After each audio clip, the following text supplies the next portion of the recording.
네, 안녕하세요. 매셔 최주원이라고 합니다. 반갑습니다. 어제 이어가지고 두 번 발표를 하게 되어가지고 조금 쑥스러운데, 네, 오늘 발표는 저희가 그 B2B로 디파이 솔루션을 제공하고 있는 디파이에서 서비스인 매셔 프로를 소개하는 시간이 될 것 같습니다. 먼저 저희가 이 매셔 프로라는 그 서비스를 왜 기획하게 되었는지 어떤 배경을 좀 설명드리고, 그것을 위해서 아셔야 하는 어떤 배경 지식을 좀 설명드린 다음에 그 다음에 저희 제품을 좀 본격적으로 소개를 드리도록 하겠습니다.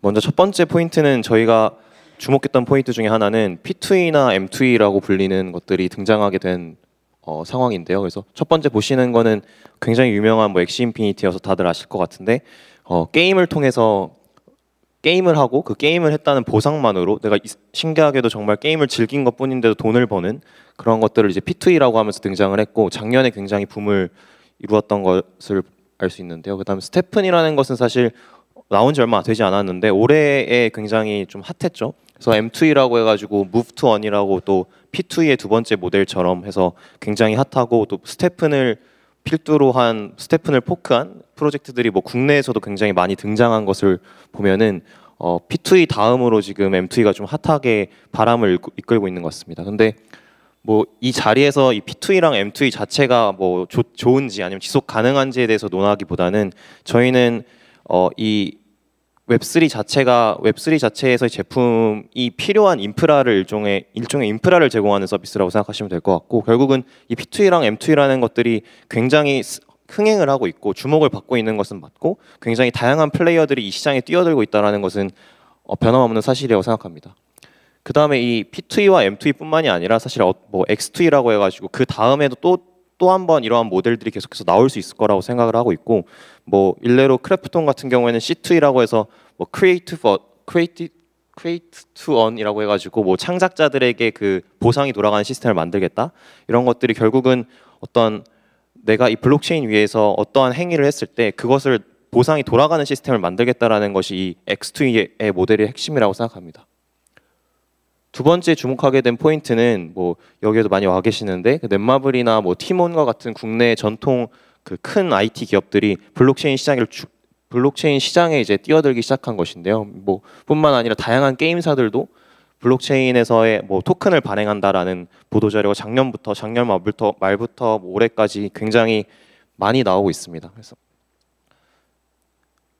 이 두 가지 P2E, M2E, X2E와 그 국내 IT 기업들이 이 블록체인 시장에 뛰어든다는 것에 주목해 볼 만한 공통점은 모두가 토큰을 발행한다는 점입니다. 이게 결국은 P2E를 하기 위해서도 게임에 참여한 보상으로서 토큰을 제공해야 하고, 그 다음에 Move to Earn으로 해서 내가 건강을 위해서 뛰었지만 받는 보상으로서도 결국은 토큰을 제공해야 합니다. 그래서 이 토큰이라는 것이 무엇인지 우리가 좀 한번 되짚고 넘어가면은, 결국 어제 발표에서 말씀드렸던 것처럼 블록체인이라는 것은 전통적인 플랫폼 기업에서의 어떤 인센티브 수단과 다르게, 플랫폼 기업이 열심히 그 플랫폼을 키웠을 때, 유저들이 플랫폼을 많이 사용해서 플랫폼을 키웠을 때 그 플랫폼 기업에서 발생하는 레비뉴를 플랫폼 기업이 가져갔다면, 블록체인은 그 플랫폼에 기여한 유저들이 그 인센티브를 나눠갈 수 있는 것이 하나의 큰 엣지라고 생각합니다.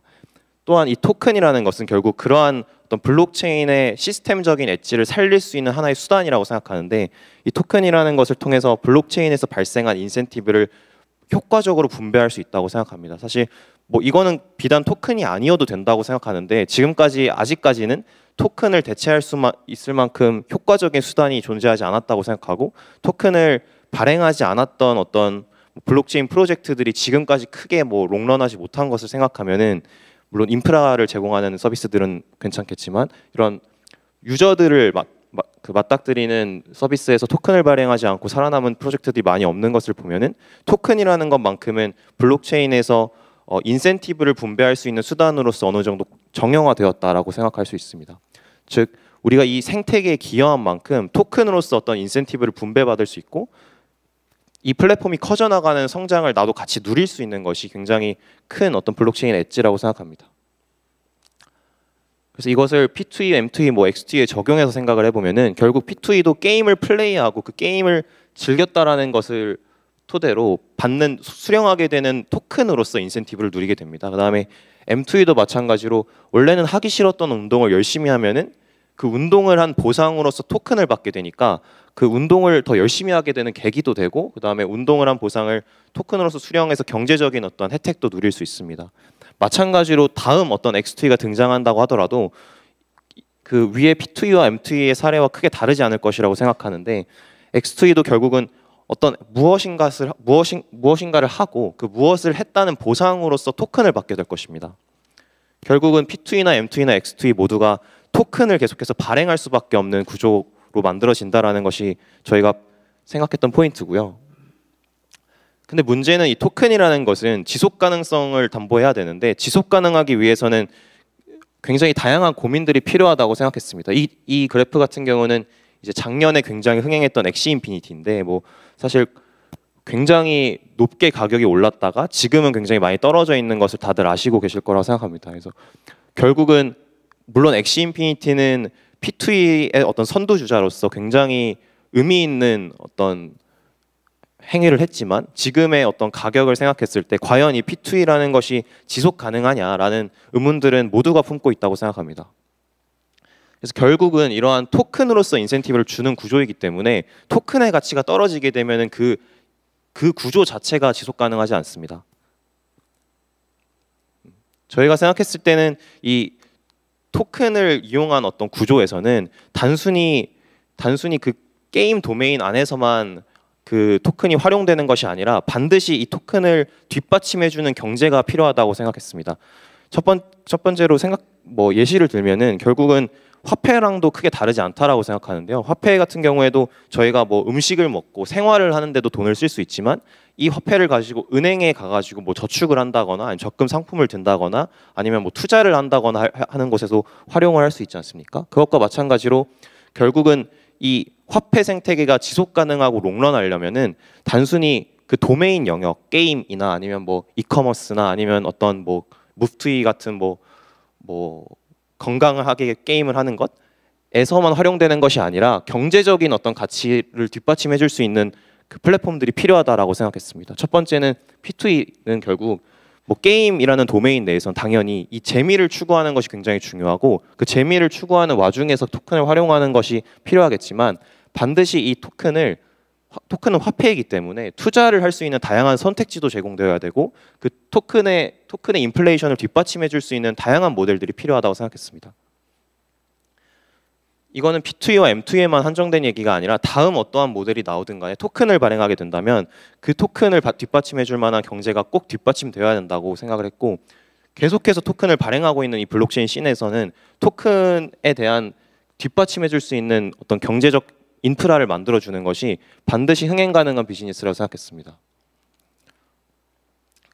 그래서 당연히 이 전통 금융에서는 그 화폐의 경제적인 어떤 인프라를 뒷받침해 주는 것이 뭐 은행이나 아니면 뭐 우리가 뭐 주식 투자를 한다거나 다양한 선택지들이 존재하지만 블록체인에서는 결국 그 경제를 뒷받침해 주는 것은 디파이라고 생각하고 토큰 운용을 위해서는 반드시 그 도메인 영역에서의 어떤 활용처뿐만이 아니라 디파이가 존재해야 한다고 생각합니다. 그래서 토큰 운용을 위해서는 경제를 뒷받침하는 디파이가 선행되어야 되고 디파이를 통한 다양한 투자 선택지가 존재해야지만 유저들이 이 화폐라는 것을 가지고 게임에서만 활용하는 것이 아니라 다양한 투자를 하고 뭐 저축을 한다거나 다양한 선택지들이 필요하다고 생각했습니다.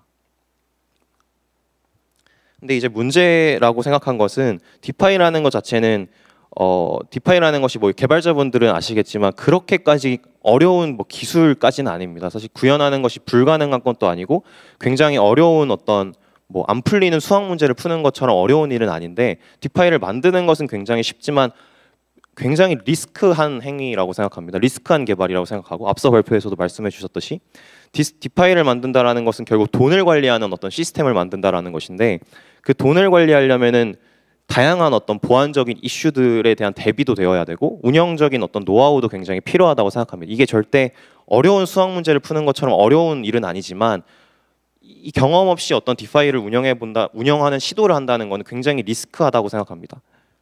뭐 일례로 사실 국내에서 이제 작년 말부터 뭐 올해 초까지 굉장히 다양한 디파이들이 출범을 했는데 사실 뭐 검색을 조금만 해보셔도 보도 자료가 굉장히 많이 나오고 보안 사고나 어떤 이슈들이 끊임없이 등장하고 있습니다. 예를 들어서 뭐 익명팀에 대한 이슈도 있고 그다음에 뭐 보안 코드적인 어떤 레벨에서의 보안적인 실수나 운영적인 실수로 인해서 뭐 몇백억, 몇십억이 털리는 그러한 사건들도 비일비재하다고 생각합니다. 저희 팀 같은 경우에는 작년 9월에 이 디파이를 런칭하고 지금까지 한 번도 어떤 보안 사고가 없었다라는 점이 저희 팀의 엣지라고 생각하고 그럼 저희가 어떤 제공할 수 있는 솔루션에는 그러한 신뢰성이 담보될 수 있다라고 생각했습니다. 그래서 저희가 제공하는 이 메셔 프로라는 솔루션은 P2E나 M2E나 아니면 어떤 이커머스에 사용되는 토큰을 활용할 때 그 도메인 영역에서의 토큰 활용처는 그 도메인 회사들이 담보하고 저희가 경제에 대한 어떤 뒷받침될 수 있는 영역들은 메셔 프로로서 디파이를 솔루션으로 제공할 수 있다라고 생각했습니다. 결국 토큰이라는 것, 이 메셔 프로에 대해서 좀 더 설명드리기 전에 어떠한 부분에서 메셔 프로가 활약을 할 수 있는지 설명을 드리기 위해서 토큰이라는 것은 결국 큰 어떤 생애 주기를 가진다고 생각을 하는데 토큰을 발행하게 되는 첫 번째 포인트가 있고 그 토큰을 발행만 해서 안 되고 잘 분배해야 된다고 생각합니다. 그러니까 토큰이라는 거는 결국은 이 프로토콜 아니면 플랫폼 아니면 서비스에 기여를 한 사람들이 그 토큰을 분배받아야 됩니다. 왜 그러냐면 만약에 그렇지 않고 단순히 이 토큰을 투자 목적으로만 가지고 있는 사람들에게 분배가 되면은 당연히 이건 단타성 투자가 될 수밖에 없습니다. 그래서 토큰을 이 플랫폼의 미래 가치를 믿는 사람들에게 잘 분배하는 것이 그 사람들과 이 플랫폼이 같이 계속해서 지속 가능하게 성장할 수 있는 포인트라고 생각하고 토큰이 운영되는 과정에서 가장 중요한 포인트라고 생각합니다. 두 번째는 이 토큰을 잘 분배하고 나면은 토큰을 적절한 인플레이션을 유지하면서 지속 가능한 어떤 경제를 만들어 나가는 것이라고 생각합니다. 그래서 저희가 제공하는 두 가지 솔루션은 사실 다양한 것들이 있는데 오늘은 두 가지 정도만 소개를 드리면 런치패드라는 모델과 타임캡슐이라는 모델입니다. 그래서 이 런치패드는 말씀드렸던 것처럼 토큰을 잘 분배하기 위한 솔루션이고 타임캡슐은 잘 분배된 토큰을 잘 운용하기 위한 솔루션이라고 생각하면 됩니다. 그래서 조금 더 제품을 소개를 드리면 사실 제품의 내용이 조금 복잡할 수 있는데 좀 간략하게만 설명을 드리겠습니다. 어제 말씀드렸던 것과 크게 다르지 않은데 결국 디파이에서 가장 주목해야 되고 풀기 어려운 문제는 이 덱스에서의 어떤 유동성을 만들어내는 것과 이 토큰의 가치를 지속적으로 만들어 나가는 것이라고 말씀을 드렸는데 이 런치패드 같은 경우에는 초기 시작에 이제 유저들이 해당하는 어떤 토큰 뭐 예를 들어서 뭐 이후에 이제 넷마블 발표가 있으니까 MBX의 토큰이라고 생각하면은 MBX와 어떤 스테이블 코인을 가져와서 참여를 할 수 있습니다. 단순히 MBX만을 가지고 올 수도 있고 뭐 스테이블 코인을 가져올 수도 있고 둘 다 가져올 수도 있고 이렇게 참여를 할 수 있는데 이렇게 되면 저희 런치패드에 이 토큰으로서 참여를 하게 되고 런치패드 기간이 끝난 후에는 이 토큰으로서 저희가 유동성을 만들게 됩니다. 이 유동성을 만들게 된다는 것은 당연히 덱스에서의 유동성을 말을 하는 것이고요. 결국 이 토큰이 거래가 되려면 덱스에서의 유동성은 필수적이라고 말씀드렸습니다. 왜냐하면 덱스에서의 유동성이 적으면 슬리피지가 심하기 때문에 거래가 불가능하고 그러면 애초에 이 교환이라는 기본적인 요소가 이루어지지 않으면 당연히 어떤 디파이에서의 다양한 활용처도 불가능합니다. 그래서 이 런치패드 모델을 통해서 토큰을 잘 분배하는 것과 더불어서 유동성까지 만들어 나가는 것이 목표입니다. 그리고 결국 말씀드렸다시피 이 유동성을 만들어 나가는 것은 디파이에서 굉장히 중요한 요소인데 이 중요한 어떤 토큰의 유동성을 만드는 데 기여를 했다라는 것은 전반적인 이 플랫폼과 프로토콜에 대한 믿음이 있는 유저들이라는 뜻이고 그러한 사람들에게 더 많은 토큰을 분배하는 것은 결국은 그 토큰을 미래 가치를 믿는 사람들에게 분배하는 것이라고 생각합니다. 이러한 런치패드 같은 프로토콜을 사실 뭐 만들려고 하면은 크게 무리 없이 만들 수 있겠지만 만들기 위해서는 다양한 요소들을 고려를 해야 되는데요. 뭐 컨트랙 코드도 짜야 되고 뭐 보안 문제가 없는지 오디트도 받아야 되고 굉장히 다양한 검토도 해야 되고 또한 이제 유저들이 사용할 수 있는 프론트엔드까지도 만들어야 하는데 굳이 그 도메인 영역을 담당하는 회사들이 이 디파이들을 만드는데 시간을 보내지 않고 저희 솔루션을 이용하면은 어떠한 코드도 없이 이렇게 원클릭으로 클릭만으로 토큰을 등록하고 우리의 런치패드 솔루션에 리스팅을 할 수 있게끔 제공을 합니다. 그래서 뭐 예를 들어서 MBX라고 치면 MBX의 토큰 주소와 그다음에 이 런치패드를 통해서 얻어낸 유동성을 어느 정도 락업을 할 것인지 뭐 이러한 지표들을 설정할 수 있고요. 그걸 토대로 이 런치패드를 시작하게 됩니다. 보시면 이건 이제 저희 이 런치패드는 단순히 B2B로만 제공하는 것이 아니라 저희도 활용을 하고 있어가지고 저희의 토큰을 예시로 된 어떤 인터페이스인데요. 그래서 이렇게 토큰이 올라오게 되면은 보관을 할 수 있는, 참여할 수 있는 인터페이스까지 바로 제공이 되어서 클릭만으로 등록을 하면은 이 인터페이스에 바로 이렇게 토큰이 리스팅 된다라고 보시면 될 것 같습니다. 다음은 이제 토큰을 런칭하고 나서의 과정에서 토큰을 잘 운용하는 과정에서 필요한 타임캡슐 프로인데요. 타임캡슐 같은 경우에는 말씀드렸던 것처럼 인플레이션을 조절하는 것이 핵심 포인트입니다. 인플레이션을 조절하고 더불어서 블록체인에만 있는 문제이긴 하지만 그 유동성을 잘 모으는 것, 유동성이 적지 않게끔 계속해서 유지하는 것이 포인트인데 그 두 가지를 해결하기 위한 모델입니다. 사실 이 인플레이션을 조절한다는 건 어떻게 생각하시면 되냐면 그냥 어떤 일반적인 금융을 떠올리셔도 됩니다. 일반적인 금융에서도 인플레이션이 심하면은 결국 뭐 연준 같은 데서 금리를 올리잖아요. 그런 것처럼 이 타임캡슐이라는 것은 그 시장에 있는 공급되고 있는 토큰을 여기에 와서 적금처럼 넣는 것입니다. 그래서 결국은 시장의 공급량을 줄일 수 있는 것이고 인플레이션이 심해지면은 요 어떤 금리를 높여서 시장에 이 매력적인 이자율을 제공함으로써 인플레이션을 다시 한번 이렇게 좀 조절을 할 수 있는 프로토콜이라고 생각하시면 됩니다. 타임캡슐의 특징은 시장 공급량을 스테이킹, 즉 락업으로 조절을 한다는 것이고요. 그 다음에 유동성을 락업함으로써 덱스에서의 어떤 거래 가능한 유동성을 확보하는 것이 두 번째 포인트고 또 세 번째 포인트는 이러한 B2B로서 제공했을 때 굉장히 엣지 있다라고 생각하는 거는 저희가 이 스테이킹, 즉 타임캡슐에 참여한 사람들에게 참여했다라는 어떤 증표로서 NFT를 주게 됩니다. 일종의 영수증을 NFT로 주는 것이고요. 이거는 뭐 PFP와 같은 NFT랑은 사실 완전히 다르긴 하는데 NFT라는 게 뭐 PFP로 굉장히 주목을 받고는 있지만 NFT라는 기술 자체는 결국은 고유하다라는 특성이 있고 이 고유하다라는 거는 내가 이 스테이킹에 참여했다라는 것을 담보할 수 있다라고 생각합니다. 그래서 이 NFT에는 저희가 다양한 데이터들을 커스텀으로 담을 수 있고요. 그래서 P2E로 예시를 들면은 결국 뭐 게임 생태계와 게임 생태계인 도메인 영역과 그다음 디파이 투자를 하는 경제적 영역이 있을 텐데 그 도메인 영역에서 이 경제적 영역에 기여를 한 사람들이 혜택을 누릴 수 있는 선순환 구조를 만들어 나갈 수 있는 포인트라고 생각합니다. 그래서 예를 들어서 좀 쉽게 설명을 드리면은 결국은 스테이킹을 했다라는 것 천천히 한번 제가 말씀을 드려볼게요. 이 스테이킹을 했다라는 것은 결국은 이 토큰의 시장 공급량을 내가 락업함으로써 인플레이션을 줄이는 데 기여를 했다는 뜻입니다. 그 말은 즉슨 이 전체적인 어떤 생태계에 긍정적인 기여를 했다라는 것이고 이 사람은 굉장히 기여를 한 고마운 유저가 되겠죠. 그럼 이런 사람들이 뭐 게임으로 치면은 게임에서도 혜택을 볼 수 있게끔 데이터를 API 형태로 제공할 수 있다라는 것입니다. NFT로 증표를 제공한다면.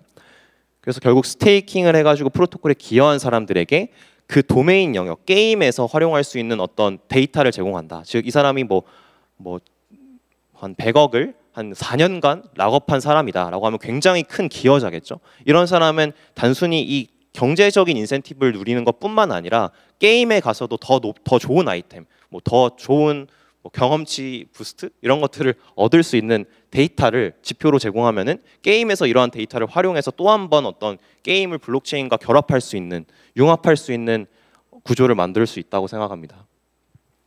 마찬가지로 M2E라고 치면은 내가 운동화의 능력치를 사기 위해서 단순히 돈을 더 많이 주고 사는 것이 아니라 스테이킹을 해가지고 경제에 기여한 사람들에게도 운동화의 능력치를 더 높여준다거나 하는 것들을 제공할 수 있습니다. 즉 X2E 어떠한 토큰이 존재하는 모든 것에서도 스테이킹한 보상으로서 어떤 도메인에서 활용 가능한 데이터를 제공한다는 것은 결국 플랫폼에 기여한 사람들에게 그 도메인 영역에서도 혜택을 줄 수 있는 구조를 만들 수 있다는 것이죠. 그 다음은 이제 그 타임캡슐의 얘기인데요. 타임캡슐은 말씀드렸던 것처럼 이렇게 NFT로 제공하는 것뿐만이 아니라 그 어떤 본질적인 가장 중요한 목표는 시장 공급량을 줄여서 시장 공급량을 줄여서 토큰의 어떤 인플레이션을 잘 조절하는 것이 목표입니다. 근데 이게 단순히 지금 디파이 씬에서는 이 스테이킹을 해가지고 공급량을 줄이는 것을 일종의 펌핑이 오는 것을 목표로 하는 경우가 많습니다. 왜 그러냐면은 고이자율을 스테이킹으로 담보하는 경우가 많고요. 뭐 예를 들어서 정말 말도 안 되는 전통 금융에서는 생각할 수도 없는 뭐 10만 %의 APR이나 APY를 제공하는 경우도 굉장히 많습니다. 근데 이게 지속 가능할 수 없는 이유는 굉장히 단기간에 많은 토큰을 뿌려나가기 때문에 인플레이션을 뒤에 다가올 인플레이션은 무시하고 단순히 그 굉장히 단기성인 어떤 프로젝트들이 그러한 행위를 많이 합니다. 근데 화폐를 생각해 보시면 아시겠지만 이게 지속 가능하려면은 결국은 그 인플레이션을 적절하게 잘 조절해서 보상을 주는 것이 굉장히 중요합니다. 그래서 이 타임캡슐이라는 모델은 실시간으로 어떤 스테이킹률을 모니터링을 해가지고 스테이킹률을 모니터링한다는 건 결국 시장의 유통량을 모니터링한다는 것입니다. 예를 들어서 50% 스테이킹률이라고 하면은 시장에 유통되고 있는 100만 개의 토큰이 있다고 하면은 한 50만 개는 묶여 있다는 뜻입니다. 결국 뭐 이 인플레이션율을 확인할 수 있는 지표로서 활용할 수 있는 것이죠. 이러한 스테이킹률을 바탕으로 이 금리를 업데이트할 수가 있습니다. 즉 금리를 업데이트한다는 것은 이 타임캡슐에서 제공할 이자율, 보상을 조절할 수 있다는 뜻인데요. 결국 쉽게 생각하면은 마치 연준이 인플레이션이 심해지면 금리를 조절해가지고 그 인플레이션을 막는 것처럼 이 타임캡슐 토큰을 운용하는 운용사에서 인플레이션율을 보고 스테이킹률을 본 다음에 금리를 적절하게 조절해서 그 인플레이션을 한 번은 줄였다가 한 번은 뭐 높였다가 높여야 할 때도 있으니까 높일 때는 높이고 뭐 낮출 때는 낮출 수 있는 다양한 조절들을 할 수 있는 어떤 인프라 툴을 사스 형태로 제공한다라고 보시면 될 것 같습니다. 그래서 이러한 타임캡슐 어떤 어드민 페이지에서 토큰을 운영하는 운용사들이 그 인플레이션에 맞게 금리를 조절할 수 있다라고 생각하시면 됩니다. 뿐만이 아니라 다양한 이 토큰을 운용하기 위해서 필요한 지표들을 모니터링할 수 있는 툴을 제공하고요. 그다음 블록체인이어서 중요한 전통 금융에서는 없지만 블록체인이어서 중요한 덱스의 유동성 크기 또한 모니터링하면서 이 유동성에 제공할 보상과 단일 어떤 스테이킹에 제공할 보상을 조절할 수 있습니다. 그래서 우리의 어떤 토큰 자체가 덱스에서의 유동성이 너무 부족해가지고 거래가 힘들다라는 어떤 뭐 문제점이 있다면 유동성의 보상을 높이고 덱스에서의 유동성이 충분해가지고 이제는 거래가 원활하게 하는 것보다는 이 시장 공급량을 줄여서 토큰의 가치를 올리는 게 더 중요한 어떤 다음 포인트라고 하면은 뭐 유동성의 보상을 줄이고 단일 스테이킹의 보상을 높이는 이러한 행위들을 할 수 있습니다. 또한 디파이 같은 경우에 어떤 보안 사고가 굉장히 그럼에도 불구하고 생길 수 있는 요소가 있기 때문에 사실 이게 조금은 중앙화되어 있다고 느낄 수도 있지만 결국은 회사에서 운영하는 토큰에는 일부 관리와 책임이 따른다고 생각합니다. 사실 결국은 뭐 탈중앙화되어 있다고 하지만 기업에서 운영하는 토큰이 어떤 문제가 생겼을 때 그 토큰에 투자한 홀더들은 결국은 그 기업에 가서 따지게 되고 뭐 고소를 한다거나 아니면 데모를 한다거나 다양한 걸 할 수밖에 없는 게 현실입니다. 그래서 그렇기 때문에 어떤 문제가 생겼을 때 그 가디언을 호출하는 어떤 장치 또한 마련이 되어 있습니다. 그래서 실시간으로 어떤 문제가 생겼거나 아니면 이 어떤 단순히 디파이에서 생기는 문제가 아니라 게임에서 문제가 생길 수도 있지 않습니까? 뭐 P2E라고 치면은 그런 게임 시스템에 문제가 생겼을 때도 모든 동작을 어떤 동작하는 그 중단하는 안전장치 또한 마련이 되어 있습니다. 사실 이러한 시스템들이 왜 필요하고 왜 구현을 하게 되었냐면 저희가 작년에 이제 동키라는 서비스를 만들고 나서도 결국은 저희가 다른 팀들과 좀 달랐던 거는 익명팀이 아니었고 운영하는 어떤 주체가 확실하게 존재했기 때문에 어떤 문제가 생기면 저희에게 말을 할 수밖에 없습니다. 그래서 이 문제가 생기지 않게 굉장히 다양한 보안책들을 많이 마련해놨고 그때 기획했던 것 중에 하나가 뭐 오라클 같은 것에 문제가 생겼을 때 모든 시스템을 정지해버리는 모든 트랜잭션을 할 수 없게끔 만드는 어떤 장치들을 많이 마련해놨었는데요. 그러한 것들을 토대로 이러한 뭐 안전장치를 기획하게 되었습니다. 사실 이것뿐만이 아니라 뭐 다양한 요소들이 있고 설명드릴 게 많은데 뭐 런치패드와 타임캡슐 프로뿐만이 아니라 저희가 이미 만들어져 있는 랜딩에서도 토큰을 리스팅하면서 이 토큰을 담보로 다른 토큰을 대출할 수 있는 뭐 기능 또한 제공할 수 있다고 생각합니다. 또한 이러한 어떤 솔루션들은 결합해가지고 패키지로 묶어서 사용할 때 또 다양한 훨씬 더 시너지 효과가 생긴다고 생각하는데요. 말씀드렸던 뭐 런치패드와 타임캡슐을 각각만을 활용할 수도 있지만 런치패드를 활용하고 타임캡슐을 이어서 활용한다면 그 효과가 훨씬 더 시너지가 있을 것이라고 생각합니다. 그래서 저희가 제공하는 어떤 디파이 솔루션 같은 경우에는 사실 명쾌하게는 도메인 영역에서 그 게임 회사에서 아니면 뭐 이커머스 회사에서 아니면 뭐 무프턴을 하는 회사에서는 그 영역에서의 일들을 위한 블록체인 개발을 하고 그 나머지 그 토큰을 운용함에 있어서 경제적으로 뒷받침되어야 하는 디파이 영역에서는 저희가 제공하는 솔루션으로 추가적인 어떤 개발 없이 바로 원스톱으로 활용할 수 있게끔 제공하는 것이 목표입니다. 네, 지금까지 발표 감사합니다.